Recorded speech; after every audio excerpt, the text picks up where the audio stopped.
Hi, everyone. Before panel 3 starts, I just wanted to remind you all to post a picture or an Instagram story on your account, tagging @UMFMS and hashtagging UMFMS 2019. And this will be the key to the drawing of our Somerset Collection Prize, which is a large gift card. So please post on your Instagram stories on your Instagram, and we'll be drawing the winner after the afternoon keynote. And I'd love to give a warm welcome to the moderator of the next panel and my dad, Nathan Forbes. He knows what he's going to talk for a little bit. Hey, you go down this side, I'll go down there. Good afternoon. How's everybody doing? Are we doing okay? Let's hear it for Caitlin and Alexa. What a fabulous job. Building on what their predecessors had started a year ago, which I was up at MFMS, and it's just a great collection of people, ideas, and that's what really this next panel and world is all about. And very fortunate enough today to have two iconic brands in the room that kind of came from the same background, but their paths were different as to how they got there.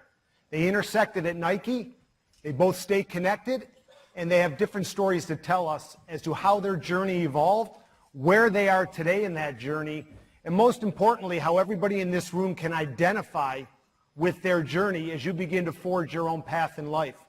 And as you do that, remember one thing. That change is not a criticism of the past. It simply means the future will be different. So think about that as you forge your own path and your own journey in life. And remember a Winston Churchill quote that I always like to tell students. Success is not final. Failure is not fatal. It is the courage to continue that counts. So whatever you choose to do in your life and your path and your journey begins to take its own story, remember to have that courage to push through that wall, push through that ceiling, because many, many doors will get closed before they get opened again. And we're going to hear about that today. So let's give a warm welcome to the VP of Design of the Jordan brand, David Creech.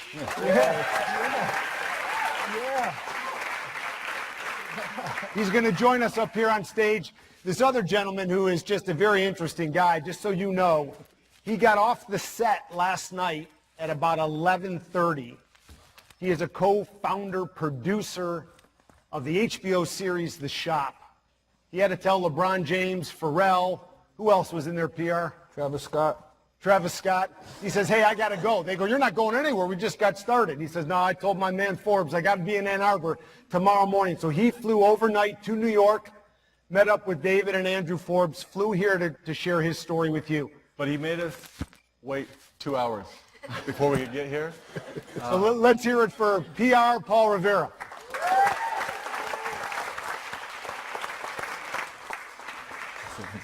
Let's see here. You want to stand or you want to sit? I can do whatever. Whatever you I want know to do. PR's tired, so. PR's tired. PR, come take a seat. So before we get into their careers and their past, I just want you guys to get an idea of the gentlemen that are sitting here to my left. So we're going to start with David. David, real quick, where were you born?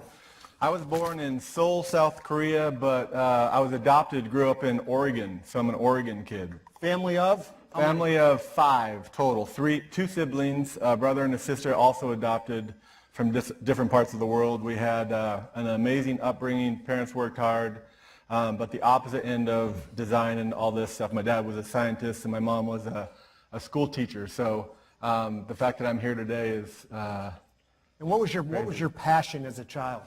I love sport. I played football, basketball, and then I actually played golf all through high school. And I just love sport. I love some of my best friends that still today play sport. I could argue that's how I met PR. We were on the same court playing. He was a professional player before, but we met on the court potentially. And but I believe sport is a big part of What did you want to be growing up? I wanted to be an architect. I grew up in the kind of 90s where architecture movies were really popular. And so I obsessed simple forms like furniture, etc. But I did want to be an architect growing up. And tell the audience one thing that nobody would know about David Creech. Great question. One thing, I always dreamed of being at Nike. I grew up in Oregon, and one of the things that not many people know, my team knows, is I probably had at least 30 to 35 rejection letters from Nike applying over the years after I got out of college. But I'm a firm believer that things happen for a reason, and I wouldn't be here today without every one of those rejection letters. And we were talking about this earlier, and it's so true, because today the biggest limitation in any business is corporate bureaucracy, and you try to figure out a way to root that out of any corporations. And one of my philosophies in building a team and hiring people is to hire athletes, not resume. And the people that come from the University of Michigan, whether it's, you talk to Steve Ross and Jeff Blau at Related, they want to hire athletes. So they want to hire people who have a relentless appetite to succeed. And just remember that, and David's a perfect example, 30 to 35 rejections before he pushed through the ceiling at Nike. And now he's VP of design for the Jumpman Jordan brand, which is amazing. PR, segueing to you a little bit. I mean, your career took a different but similar path, but growing up, where were you born? New York City. New York City, family of? Hold up, New York City in the house? What are you talking about? Whoa. Oregon. Let's go Oregon again. In the house? Any ducks in the house? Okay, never mind. Family of? 6. I have 3 sisters, myself, dad and mom. And that explains why you were 2 hours late. Passion as a child? Sports. Always sports. Watched it, played it, slept at the basketball, like sports. And you played professional basketball in Puerto Rico? A little bit. Played pro ball in Puerto Rico for 5 years. It was a fun time, many years and pounds ago. Played some And what was your aha moment in your career as you look back on it? You know what? I saw Jay-Z one time in an interview. They asked him that question, and he said the really smart thing we did was not quit. And for me, it's always been that. I never took, and I know we'll get into it, I didn't take a traditional route. But for me, it was really, before I even knew it, I was in the relationship business, meeting people, being a man of my word, over-delivering on things. But for me, it was never quitting. It was just, I think we live a little bit in an era where we want to see everything planned, our journey planned, and at times, for me, it was just trusting that next step will be there, right? And killing what's in front of me, right? Taking advantage of the opportunity in front of me and trusting that if I do that at a very high level, there'll be other opportunities that'll come as a result. So for me, the aha moment, there wasn't necessarily one, it was just not quitting. So David, at the end of a day, you're going home, taking however mode of transportation, what's a good day for you? A good day is, honestly, we have a team of about 70 designers, and it's just making sure that we keep them inspired. You can imagine, again, working in Beaverton, Portland, Oregon, and stuff. So I think it's seeing the team's success. And then ultimately, I have 2 daughters that are in high school. It's then driving from work to go to one of their games that they're playing, whether it's basketball or cross. So that's a big day for me. Are you going to tell them how you almost got kicked out of a game? No, I'm not. He knows me too well. And this isn't about that. This is about building brands and building culture. Building brands and building culture, which is what you're all about. We can tell stories, PR. We can tell stories. So at lunchtime, when you guys were all eating lunch, the boys and I went over to see Coach Harbaugh. And I asked David, I said, have you ever met Coach before? He said, yeah, I was in front of him once. He was coach of the 49ers at the time. No, he was coach. He was for Michigan. Yeah, he was just there at the Super Bowl. He was just at the Super Bowl. Right. So David presented the first collection of Jumpman and Jordan brand for the University of Michigan to Coach Harbaugh. He said, but he'll never remember me. I said, let me tell you something about Coach Harbaugh. He remembers everything. So we walk in the room, and there's about 8 or 9 of us, and I said, Coach, who in this room have you met before? And he looks at everybody around the room. He surveys it. He goes, well, I know your son, Andrew. And this guy here, I know him. You presented to me before. And he actually nailed it. And so tell the audience a little bit. Obviously, the Adidas contract at the University of Michigan 2 years ago was coming due. It was very important for Nike to try to get in against Adidas and against Under Armour to compete for the University of Michigan business. We talk about building brands, and the Block M and Nike, 2 of the greatest iconic brands across the universe. Yeah. How did that become a part of who you are? Yeah, we have a philosophy in Jordan where this idea of 1 + 1 = 3, and icon and icon. And I think what you said about the University of Michigan, not only does it have an incredible heritage, but the rich storytelling that the brand has is similar to what we have in Jordan. And so I think when you marry the two, both want to be great, both want to be champions. I think that's what MJ's legacy was, about being a champion and being great. When you put those two things together, it just was a natural fit and harmony to be where we are today. And your start at Nike, PR, took a little bit of a different path because you were really everything basketball and everything LeBron. Correct. Now, David's going to fight you. He was the original designer of the LeBron logo. He reminds me every day. Literally. Well, no, now I'm going to remind you that you kept me 2 hours late on the tarmac, but that's a different time. But yeah. So you were everything. Talk about your journey through Nike and how that brought you to different opportunities in life. Yeah, so as I mentioned earlier, I played basketball, and a friend, again, being in the relationship business, a friend of mine had told me that they were hiring for a position at Nike. At the time, I was a brand manager of marketing. And to be truthfully honest, I went in the interview. I didn't expect to get the job. And the gentleman, it comes full circle now, I just helped him get a job. The gentleman who was the hiring manager asked me a question, and I had no clue what he was even asking me. Mm-hmm. And it was one of those moments in my career where it's almost like the Snickers commercial where everything like pauses, right? And I thought to myself, I could try to bullshit this, right, and figure something out. Or I could just be honest and say, look, I honestly don't understand what you're asking me, but the type of person I am, I guarantee you I'll find it out, and next time you ask me, I'll have an answer for it, right? I got the job. I was the brand manager of Nike basketball just in the New York City territory. That evolved in a year. 2 years later, actually, my boss got promoted, and I got promoted to his job. I then started, I was in charge of basketball on the East Coast, so Nike's East Coast territory, which is Maine down to Miami. And a gentleman by the name of LeBron James took his talents down to South Beach. I actually moved to South Beach for a year, his first season in Miami. Again, being in the relationship business, struck up a relationship with LeBron, with Maverick, his team. Then I got the call to go to sunny Beaverton, Oregon. Moved to Beaverton. Second only to Ann Arbor, Michigan. Oh, I've heard, yes, I've heard. And then I was in Portland, I ran the LeBron James brand globally, and that's when we met, right? So when I moved to Beaverton, I was in charge of his brand marketing. David was in charge of his design, what would we call it? Yeah, I was the creative director. So if you look at it, he was, in all seriousness, way more senior than I was, but we worked hand in hand in that I worked on the brand stuff and he worked on the aesthetic and the creative direction of it. But we struck up a friendship, obviously, as you can tell. But more importantly, or equally as importantly, we got to work together on the LeBron brand and the direction of it. Mm-hmm. So talking about that, because we were hitting on this earlier, the gestation period from design to actually market is about 18 months. David, you were talking about that. Tell the audience how that begins to evolve, being in a company like Nike, signing a Kyrie Irving or a Kevin Durant to get their shoe to market and building the brand around them. Yeah, I mean, it is a process, and it's an army of people. I mean, you know, Nike has this philosophy around starting with the consumer. So we always put the athlete or the consumer at the center and gain insights from that. So that takes a little bit of time. And then, yeah, the design teams go to work. I mean, they go to figure out what innovation the athlete wants, and then from a design aesthetic, we try to figure out what from a trend standpoint, but it still has to perform. And so that just takes time, and there's dozens and dozens of teammates, not just in design, but in product management and marketing and PR and media that all touch the brand in some level.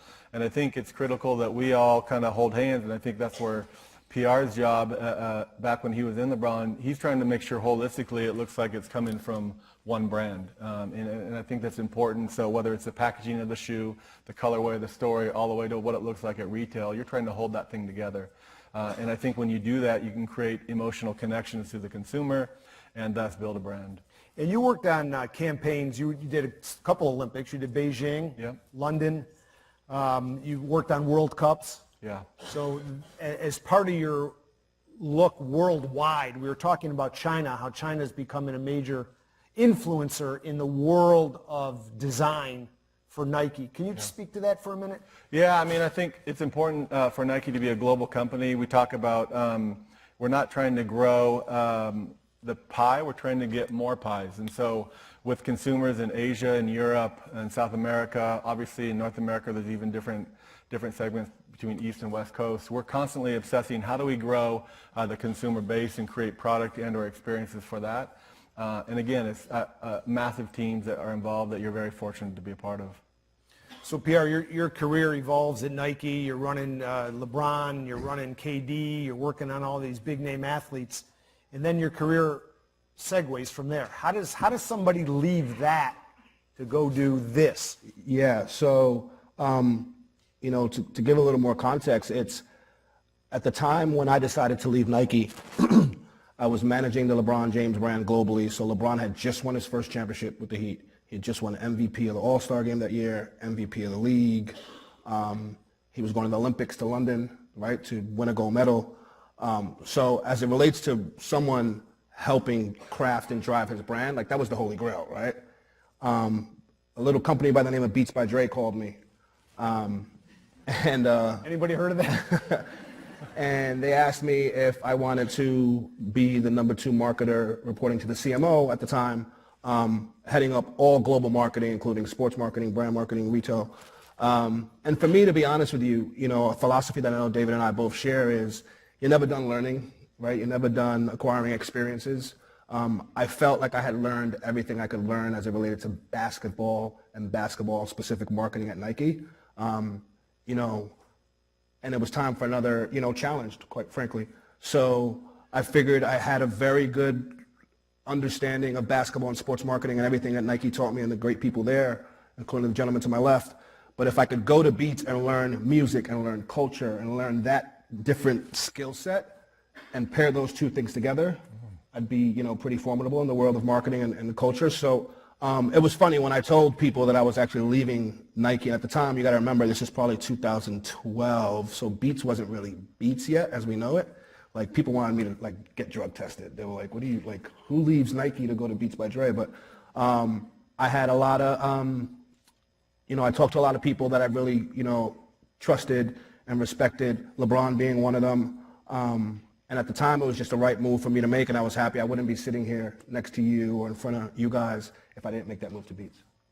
So today, when you really look at it, and you talk about Nike, Beats by Dre, and all these different social, idealistic values that we carry with us today with social media and the influence that Nike has worldwide through not only design and wearability and talk about the ties and how social influence plays a part in the growth of Nike and the Jordan brand, because the Jordan brand today is up to over $3 billion business. That's right. Which is basically a subsidiary of Nike. It's a $3 billion business. And I think when you started head of design, was it under $1 billion, tipping at $1 billion? No, it was around there, but it was the wrong kind of $3 billion. I think we had a heavily we had to, again, when we talk about growing the consumer base, we had to create product and journeys and experiences that could help us build toward the future. And talk about the social influence part of what Nike does today and how you tie into social events, media, collabs. Yeah, I mean it's huge. I think, and you know, PR tapped on it a little bit when he was at Beats. It wasn't really Beats as a culture brand, I would argue. And you could see Beats did a really good job. And again, this is the only time I'll give him a compliment while he was there. And Nike also followed suit. The Jordan brand and Nike started to understand that culture is such a big play as much as it was about sport. Sport and culture and brand, when you combine those three things, you really tap into kind of a broader audience base. And that's the obsession that Nike and Jordan have. And you know, when we do collaborations, it taps, like, for instance, University of Michigan. That's a perfect example. We get into a different kind of base around American football and around training. We're starting to get into Jordan running. And so you, again, start to expand that base of product offering that we're trying to offer to the consumer to tell new stories, et cetera. And when you guys started in the golf, you were telling me this story earlier, which I think is an interesting story for the audience, with the Tiger Woods affiliation with Nike. Yeah. Can you kind of repeat that for the group here and what your thoughts are on how you guys holistically looked at that relationship? Yeah, I mean, with Tiger, golf is such a small industry in a very biased industry as far as certain brands, and so Nike Golf came into it, and Tiger, he was dominating in every facet. I mean, apparel was over 100%. It became the #1 apparel brand in golf quickly, and so it wasn't about growing the brand anymore. It was about growing the game. Tiger's mission and the brand's mission was trying to grow the game of golf to new consumers, to then have those consumers buy product. And I think that was an interesting philosophy when you start to think about athletes that transcend time and culture and moments. MJ obviously was one of them. Tiger, LeBron's become one of them. And so those are moments where you got to latch onto, and it just becomes an amazing ride and an amazing experience to be a part of. But Nike was very smart as well as it relates to Tiger in that they marketed him as more than a golfer, right? So you had the halo effect. When you start thinking about how they leveraged him, he started showing up in, 365 campaigns. So he wasn't just in Nike golf commercials, right? Tiger was treated as he was bigger than the sport. And I think Tiger's success and popularity helped the brand as a whole as they looked at him as bigger than just specific to the sport of golf. Yeah. And Pierre, talk about Robot, your latest journey in life, and how that kind of came about, and because you're doing a lot of great collaborations, marketing programs around sport and around influencers and bringing different markets together. Yeah, honestly, again, as you look through my journey of being at Nike, being at Beats by Dre, after being at Beats for a while, and getting that vertical of experience and culture, and at this point, I'm now working on LeBron's brand outside of Beats and outside of Nike, just given our relationship. What we started noticing was that a lot of brands could get there at 95%, right? And what I mean by that is, the product can look good, they can pick the right athlete, but the story's a little off. It doesn't connect culturally, right? It's what I'd call culturally bland. And we saw there was an opportunity, because what was happening is I'd get a script from a brand, and I'd say, for a commercial for LeBron, and I'd say, this is pretty cool, but it'd be really cool if you did this. And that would make the commercial, right? And a friend of mine was like, people actually get paid a shit ton of money to actually do that, and you're doing it for free. And I was like, so let's start this company, right? So we started an agency called Robot, based out of New York. And very simply, we like to think we're at the intersection of brands, talent, culture, and sport, right? So that manifests itself in a lot of ways, collaborations being one of them. Things we've done that you've probably seen in the world is, I don't know if anyone knows the brand Kith and Ronnie Feig. He did a Coca-Cola capsule. That's something we did, right? And that started simply from Coca-Cola being a client of ours and coming to us and saying, hey, what we're trying to do is figure out a way to connect with youthful culture, right? So part of our strategy was, how do we connect an iconic brand like Coca-Cola to things that matter to their core consumer today? Kith was one of those. We knew from our relationship with Ronnie, the founder and creative director of Kith, that he had an affinity for the Coca-Cola brand. We put them together, and to your point, 1 + 1 = 3 in that case. So, for us in starting Robot, the spark for it was very simple. My business partner and I, Maverick Carter, wanted to do cool shit with cool brands, right? And that shows up every day. And when we're thinking of brands to put together and collaborations, it doesn't start necessarily from a business. It starts from what would be cool, how would this be received in culture? Would kids line up for this? Would kids sleep out and camp out for this? So it's worked. I think I've taken a lot of the learnings, to be quite honest with you, from my days at Nike. You're welcome. So with that, David, when I grew up in our area, you bought a pair of shoes for the utility of the shoe. Yeah. Today it's around fashion, surrounded by media, surrounded by collaborations, and surrounded by influencers. So how does this whole world interconnect and kind of give a message to people in this room that are really here for the love of fashion? It's a media. It's the MF Fashion Media Summit, Michigan Fashion Media Summit.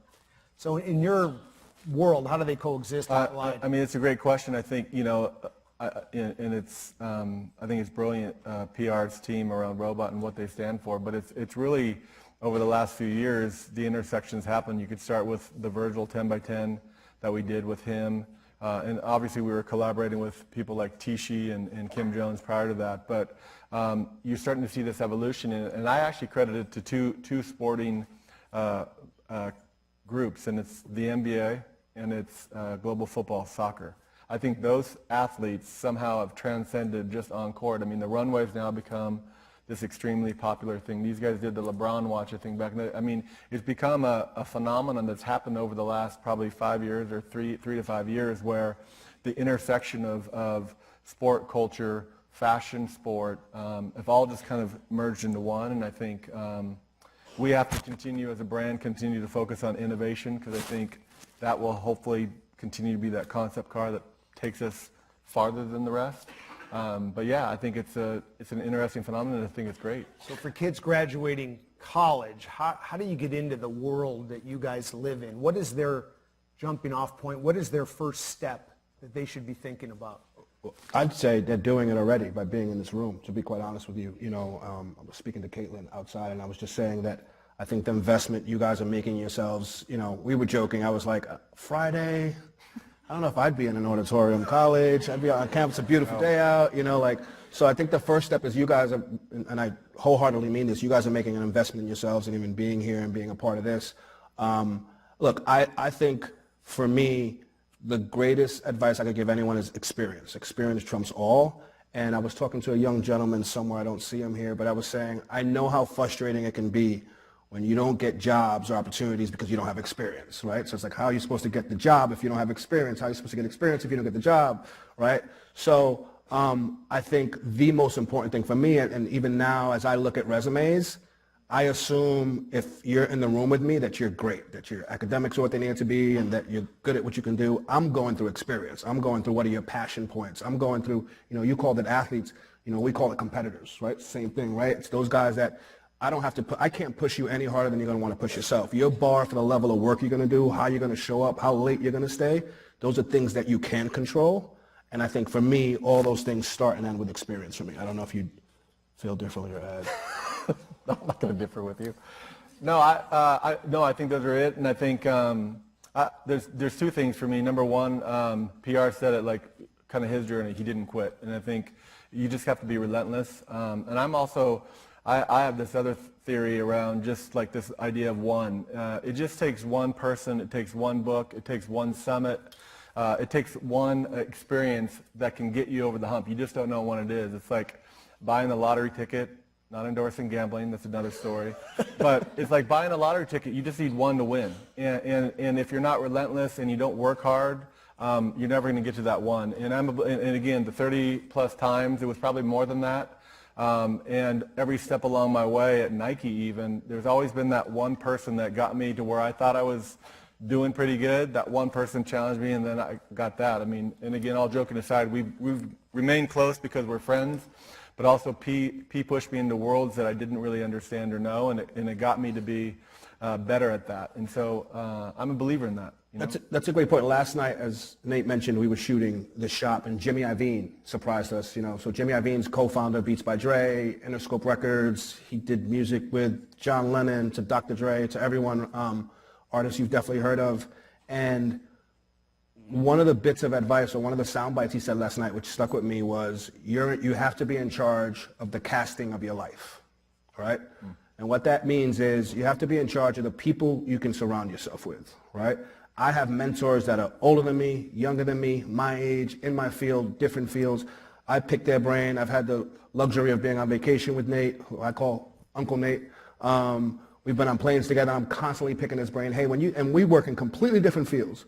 Hey, when you did this, what were you thinking with this? Hey, what was your biggest failure? How did you bounce back from that, right? Because now I can extract all the experience he's had, the wins and losses, just by conversation. So that's what I mean by casting your life, who you surround yourself with, people that are setting the bar super high.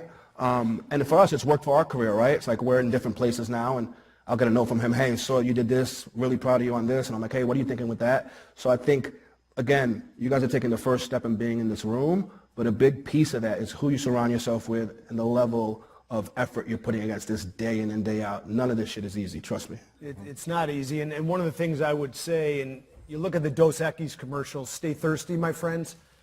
When I give presentations, I show that clip and I mouth the last couple words instead of stay thirsty, my friends, stay curious, my friends.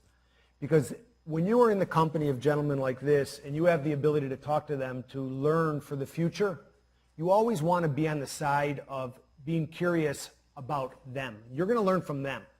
So the best thing that can happen when I'm with a young person is they're actually, just what PR mentioned, they're talking to me, they're asking me questions. You have 10 minutes with PR, don't tell them about you. You want to learn about him, and that will take you very, very far, and they'll walk away like that.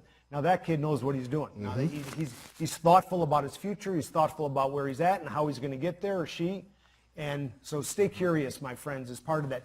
David, you talk about flight utility as part of design ethos Yeah. at Jordan Brand. Can you talk about flight utility? Yeah, I mean, flight, MJ is synonymous with flight. We never want to go away from that.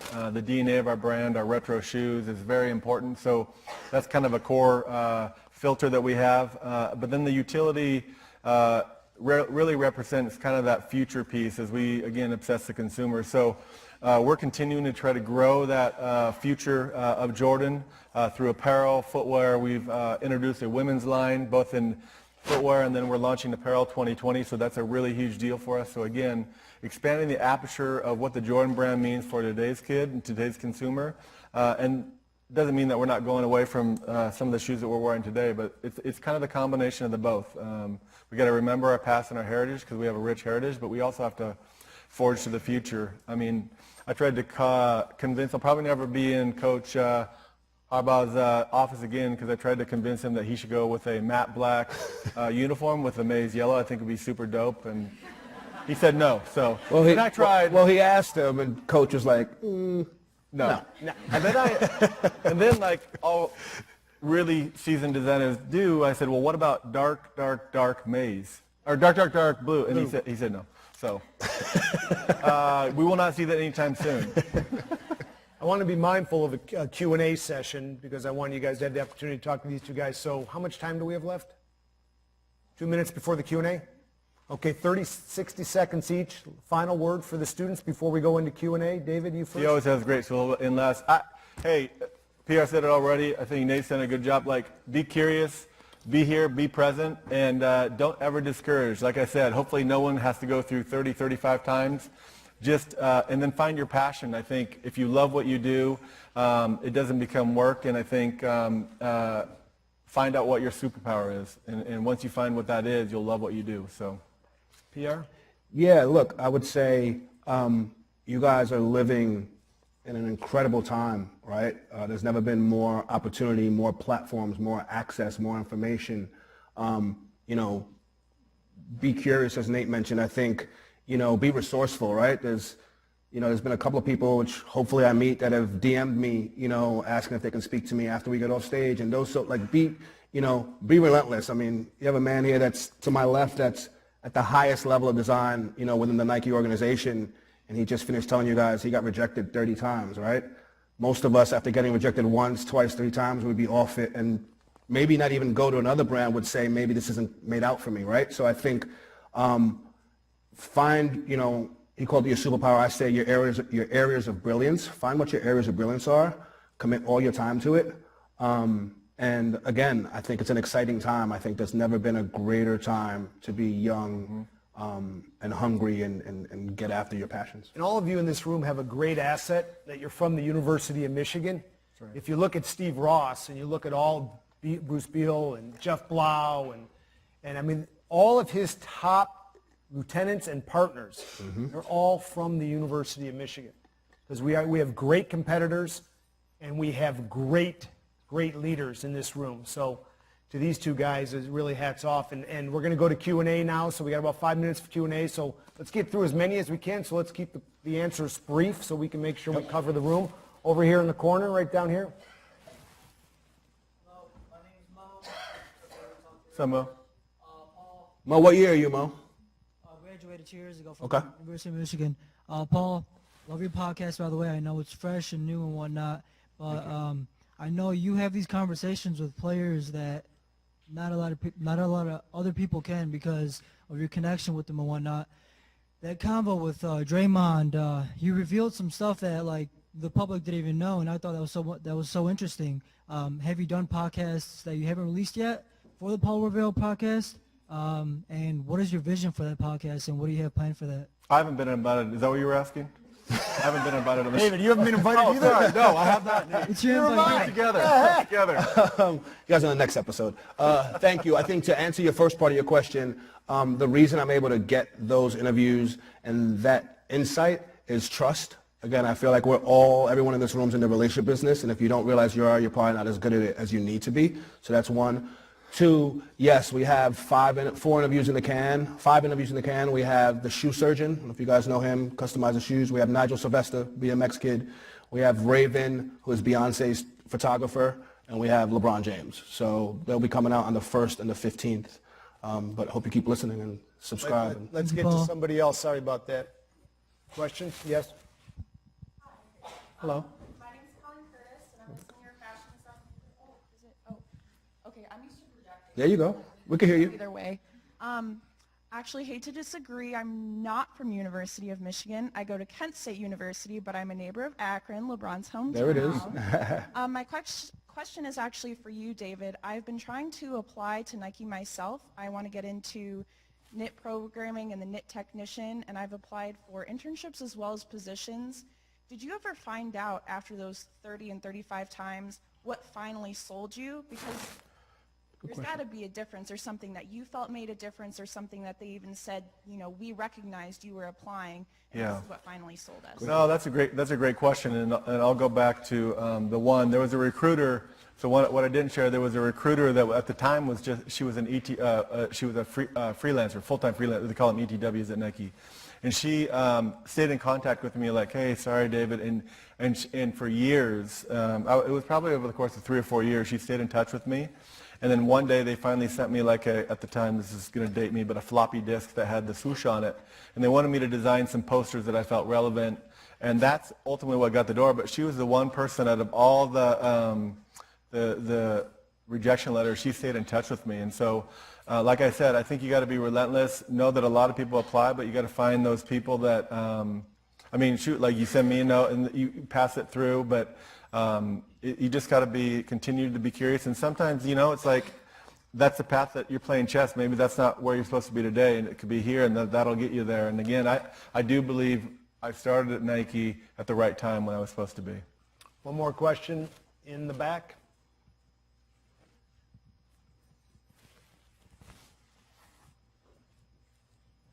Hi, my name is Madeline. I go to Michigan State. Sorry. Uh-oh. I'm sorry. I didn't hear that. He said, come Next question. Oh, my God, he said. My question is, how do you stay innovative in the industry, and how do you guys keep thinking of like different ideas? I didn't hear the second part of the question. Oh, just how do you keep thinking of like different ideas, staying innovative like throughout the industry, just like different strategies, different ideas? You want me to go first, or you go? Doesn't matter. I'll do the John Thompson quote. Thanks for the segue. He had this quote where he said he doesn't surround himself with dummies. He surrounds himself with people that are stronger or better than what his weaknesses are. And I think that's the key, at least at Nike. Like the great leaders, the great design leaders, obviously are passionate about design and continue to obsess it. But you surround yourself with people that go back to the superpowers, that are great at what they do. And to me, that keeps you inspired too.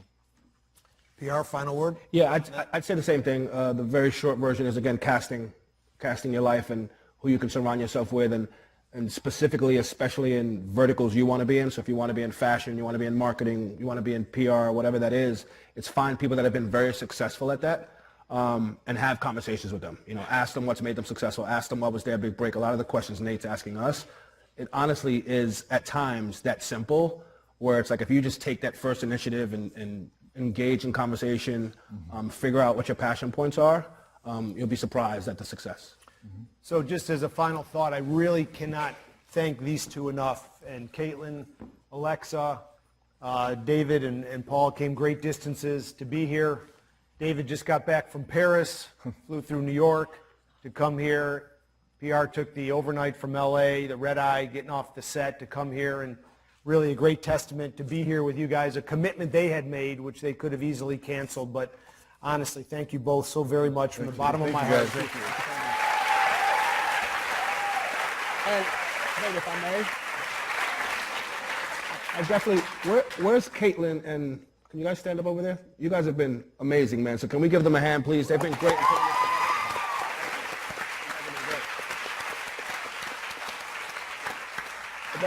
That's honestly, and I'll end on this, honestly a testament of some of the stuff we were talking about. We've been on 5 phone calls at this point, right, and numerous emails, and you know, I hit her 2 days ago with, I don't know if I can make it, flight issues and all that, and just the relentlessness we're talking about, and just the level of being a pro. You have 2 great examples here, so it clearly can be done. But as you go on and talk about commitment in life, this guy's on the set, gets up, leaves all the people we talked about and told him he's got to catch a plane, to come here today. So PR and David, Thank you for having thank us. you so Thank you much. guys. Appreciate it. Thank you.